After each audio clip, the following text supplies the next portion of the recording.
খেটে খাওয়া জনতা। এই সংসদের মসনদে কে বসবে সেটি নির্ধারণ করবে এই ভূখণ্ডের মধ্যে যারা রয়েছে, সেই ভূখণ্ডের মানুষ। আমরা দীর্ঘ ১.৫ দশকের বেশি সময় ধরে আমরা একটা জাতি গড়ে তুলতে পারি নাই। বিভাজনের রাজনীতি আমাদের মধ্যে ইচ্ছাকৃতভাবে জিয়ে রাখা হয়েছে। আমরা স্টেট ডেভেলপ করতে পারি নাই, আমরা নেশন ডেভেলপ করতে পারি নাই। আমাদের প্রতিষ্ঠানগুলো ভেঙে গিয়েছে, আমরা সুশাসন নিশ্চিত করতে পারি নাই, আমরা ফাংশনাল ব্যুরোক্রেসি নিশ্চিত করতে পারি নাই, আমরা স্বাধীন পুলিশ নিশ্চিত করতে পারি নাই, স্বাধীন বিচার বিভাগ নিশ্চিত করতে পারি নাই।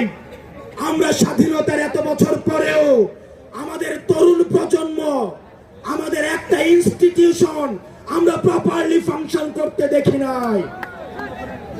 আমরা আপনাদের কাছে কমিটমেন্ট দিতে চাই, এই তরুণ প্রজন্ম আমরা ইনস্টিটিউশন গুলাকে প্রপারলি ফাংশনাল করব। আমরা আপনাদেরকে কমিটমেন্ট দিতে চাই, এই বিভাজনের রাজনীতির ঊর্ধ্বে উঠে আমরা একতার রাজনীতি বাংলাদেশে চালু করব। আমরা স্টেট ডেভেলপ করব। আমরা এই ভূখণ্ডের অধিকার আমরা আদায় করতে পারি নাই।